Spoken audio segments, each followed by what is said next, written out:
முதலில் தலைப்புச் செய்தி. யாழ் வரணியில் பயன்பாடின்றி இருக்கும் அரச வீடுகள், சமூக ஆர்வலர்கள் விடுத்த கோரிக்கை. இனி விரிவான செய்தி.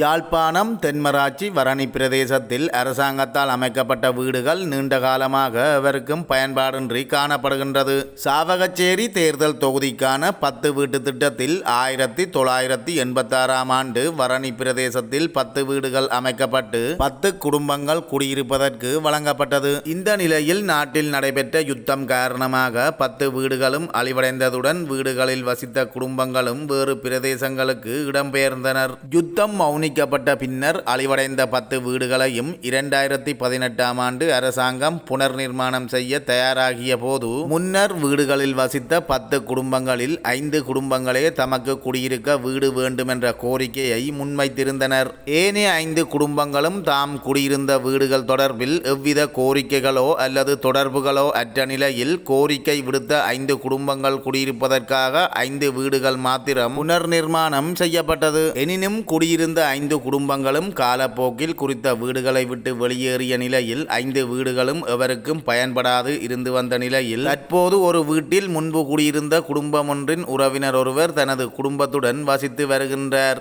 இன்று வரை மற்ற 4 வீடுகளும் பயன்பாடின்றி காணப்படுகின்றது. வரணி பிரதேசத்தில் இன்றும் சிலர் வசிப்பதற்கு வீடு இல்லாது கொட்டில்களில் வசித்து வரும் நிலையில் 4 வீடுகள் பயன்பாடின்றி காணப்படுவது தொடர்பில் எமது ஊடக பிரிவு வீடமைப்பு அதிகார சபை அதிகாரிகளின் கவனத்திற்கு கொண்டு வந்ததுடன் பிரதேசத்தில் வீடுகள் இல்லாத சிலருக்கு அந்த வீடுகளை வழங்க முடியாதா என்று வினவியிருந்தது. இதற்கு பதிலளித்த அதிகாரி, அதாவது முன்னர் குறித்த வீடுகளில் வசித்தோர் அந்த வீடுகளில் தாங்கள் எதிர்காலத்தில் வசிக்க விரும்பவில்லை என்பதை உறுதிப்படுத்தினால் அதையடுத்து பிரதேச செயலரின் கவனத்திற்கு கொண்டு வந்து வீடுகள் இல்லாத குடும்பங்கள் குடியிருப்பதற்கு வழங்க முடியும் என்றும் உறுதியளித்தார். நீண்ட காலமாக எவருக்கும் பயன்படாது இருந்த வீடுகள் தொடர்பில் எவரும் கண்டுகொள்ளாத நிலையில் சாவகச்சேரி பிரதேச சபையின் முன்னாள் உறுப்பினரும் சமூக சேவகருமாகிய சீனா பிரபாகரன் அவர்களின் முயற்சியினால் இந்த விடயம் வெளிச்சத்துக்கு வந்துள்ளமை குறிப்பிடத்தக்கது. ஆகவே இந்த விடயம் தொடர்பாக சம்பந்தப்பட்ட அதிகாரிகள் ஆராய்ந்து குறித்த வீடுகளை தேவையுடைய குடும்பங்கள் வசிப்பதற்கு நடவடிக்கை எடுக்க வேண்டும் என்று சமூக ஆர்வலர்கள் கோரிக்கை விடுத்துள்ளனர். கருத்துத்துறை கொடியாம் வீதியில வரணி பிரதான வைத்தியசாலை ஒன்று இருக்கு. அதுக்கு முன்னாலே மாவட்ட உரக்களஞ்சியம், அதுக்கு அருகாமையில் உள்ள அதோடு சேர்ந்து அருகாமையில் உள்ள 30 பரப்பு கொண்ட காணி, அதில் அந்த கட்டிடம் இருக்கின்றது உரக்களஞ்சியம். இந்த மேல மக்கள் வாழக்கூடிய அளவுக்கு ஒரு வீட்டு திட்டமாக நாங்கள் அந்த காலத்தில் இருந்தது 10 வீட்டு திட்டம் என்று ஒரு பேர் குறிக்கப்பட்ட ஒரு இடம். இன்றைக்கு 5 வீடு தான் இருக்கின்றது. அதில் மேலே அந்த வீடுகள் எல்லாரும் தங்களுக்கு வேணும்னு சொல்லி அரசாங்கத்திட்ட உதவியை கேட்டு பெற்றிருக்கணும். ஆனால் அந்த இடத்துல இன்றைக்கு யாருமே இல்லை. அப்போ இதை அரசாங்கம் உண்மையாக இனம் கண்டு இதுக்குரிய நடவடிக்கை எடுக்கணும் வேணும் சொன்னால் உண்மையிலே வீடு தான் வேணும் என்றால் அவைக்கு கொடுக்கலாம். இது தவறுனால் வீடு இல்லாமல் எத்தனையோ பேர் பாதிக்கப்பட்டிருக்கணும். எங்களுக்கு தெரிவிக்கணும், எங்களுடைய எத்தனையோ பேர் கதைக்கணும். அப்போ இதை உண்மையிலே இனம் கண்டு அது சம்பந்தப்பட்ட துறையினர் இதை உடனடியாக நடவடிக்கை எடுக்கணும் வேணும்னு சொன்னால் இப்போதைய சூழ்நிலைக்கு அது ஒரு பொருத்தக்கூடிய ஒரு விஷயமா இருக்கும். இதே நேரம் எங்கள்கிட்ட இடங்களை பாதுகாக்கலாம். இல்லை 4 வீடு இருக்காண்டேன்னா நான் எத்தனையோ பேர் ரோட்ல இருக்கிற கட்டத்தில் இருக்கிற வீட்டில் இருக்கிறவங்கள ஒரு சந்தேகம் தானே. உண்மையில வேண்டாம். மற்றும் மாறி காலத்தில் உண்மையில ஒரு நிலம் பதிந்த இடங்கள் அதில் தண்ணி கூடுதலாக இந்த முறை வெள்ளத்திலும் தேங்கி நின்றாண்டு ஒரு இந்த 5 வீட்டுல இப்போ இருக்கிறதுல ஒரு வீட்டுக்கார நண்பர் சொன்னார், இவரதுல மேரியில கொஞ்சம் தண்ணி கூடுதலாக நின்றது கஷ்டமா இருந்தாண்டு. அதையும் மேலே பக்கத்துல எங்கிட்ட பிரதேச சபை ஒரு திரவல் இதுகளை பறிச்சு ஒரு ஸ்டாக் பண்ணி வச்சிருக்கு. அப்படியான இதுகளுக்கு இந்த மக்களுக்கு தேவையாத பிரதேச சபை அதையும் இனம் கண்ட செய்து கொடுக்க வேணும். உண்மையில மின் இணைப்பு வசதி எல்லாம் இருக்குது. அதுக்கு ஒரு வெளிச்ச வசதியும் இல்லை. அதில் தனியொரு குடும்பம் இருக்குது. உண்மையில ஒரு சிந்திக்கக்கூடிய விஷயம். துப்பாக்கிய நிலைமை என்னால் அங்கால சுத்தவர காட்டு பிரதேசம், சுத்தவர காடாத்தான் இருக்குது, நடுவில் இருக்குது. மற்ற கிணறு ஒன்று இருக்குது. ஒரு எங்கண்ட நாங்கள் பிறந்த காலத்து கிணறு போல இருக்கு, பெரிய பழைய காலத்து கிணறு. அதுவும் மேல நல்ல சுத்தமான தண்ணின்னு சொல்லினோம். அது சேதமடைந்து போயிருக்கு. மாறி காலத்துல இடிஞ்சது படித்து வெளித்தண்ணி உள்ளுக்கு போறதா இருக்கு. அதையும் ஒரு துப்புரவாக்கி கொடுக்கும். ஒரு குடும்பம் வந்தாலும் சுத்தமான தண்ணியை பாதிக்க வேணும். அரசாங்கம் பொறுப்பெடுக்கும். சொல்லுங்க, அரசாங்கத்துக்கு தான் இது முதல் கடமை. அரசாங்க காணி இப்ப நாங்கள் இந்த காணியை வீடு கட்ட அரசாங்கம் விட மாட்டோம். அரசாங்கம் மூலமா தான் இதை நாங்கள் செயல்படுத்தணும். இப்ப அரசாங்கம் தான் இதுக்கு முடிவு எடுக்கணும். இல்லைன்னு சொன்னா விலைக்கு அரசாங்கம் கொடுத்துட்டு அரசாங்கம் காசு எடுக்கணும். மக்கள் இதை வேண்டி இருக்கிறவங்க இத்தனை மக்கள் இருக்கு. ஏன்னா அப்படி காணி வசதி இல்லாமல் இத்தனை மக்கள் இருக்கு. காணி வேண்டுறதுக்கு இருக்குது. ஆனா காணி இல்லாத நிலைமை இருக்கு. அப்படியான நிலைமையும் இருக்குது இங்க. இதுகள் எல்லாம் இனம் காணணும்னு சொல்லி இது சார்ந்த உத்தியோகத்தர் அரசியல்வாதிகள் மனிதநேய அடிப்படையில இதை இனம் கண்டு இதை செய்ய வேணும். மறைந்திருக்கின்றதை நாங்கள் இன்றைக்கு வெளித்தரத்துக்கு கொண்டு வந்து விட்டுருக்கிறோம். பரணி வைத்தியசாலைக்கு முன்பாக உள்ள அரச காணி அரசாங்கத்தினுடைய வீட்டு திட்டத்திலே 10 வீட்டு திட்டத்திலே அமைந்த ஒரு காணி.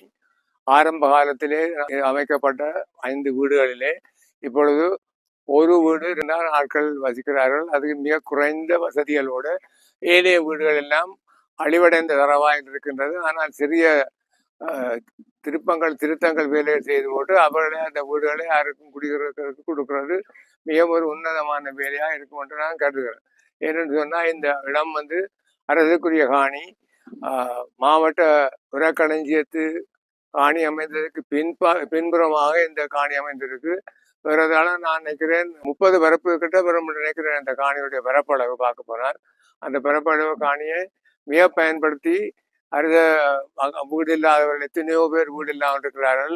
அவர்களை தேர்ந்தெடுத்து அவர்களுக்கு இந்த வீட்டு திட்டங்களை செய்து போட்டு அவர்களுக்கு குடியிருக்கிறதுக்கு கொடுத்தால் இந்த அரச காணி பயன்படுத்தப்படும், வீடுகளும் பயன்படுத்தப்படும். இப்படியான ஒரு வீட்டு திட்டம் இருக்கு, இங்கே வீடுகள் இருக்கின்றது கூட அரைவாசி ஆக்களுக்கு தெரியாமல் இருக்கின்றது. இதைத்தான் நாங்கள் மீள உயிர் பேத்தி மக்களுக்கு இதை கொடுக்க வேணும்.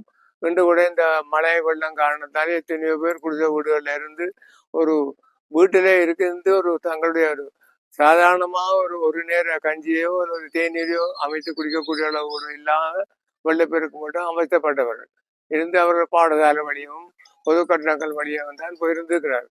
இப்படியான ஒரு இயற்கை இனத்தங்கள் வருகின்ற பொழுது இப்படியா இந்த வீடுகள் இங்கே எப்போ வாருங்கள் 5 வீடு அப்படியே சும்மா வெறுமனையே பாயனை இல்லாமல் இருக்கின்றது.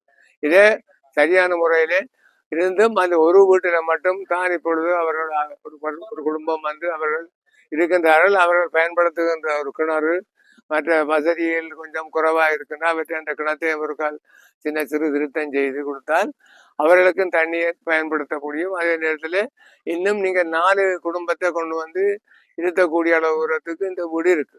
சின்ன சின்ன வேலை அங்கே பெரிய வேலைன்னு சொல்றதுக்கு இல்லை, திருத்தத்தை பார்த்து இதை செய்தால் நல்லா இருக்கும். இதை சம்பந்தமாக எங்களுடைய அரசியல்வாதிகள் எங்கள் உறுப்பினர்கள் இது நேரடியாக பார்த்து இதனுடைய தரவுகளை அடிப்படை தரவுகளை எடுத்து மேலிடத்துக்கு இவற்றை கொண்டு சென்று புதிய ஒரு நபர் எடுக்கும்படியே நான் கேட்டுக்கொள்கிறேன்.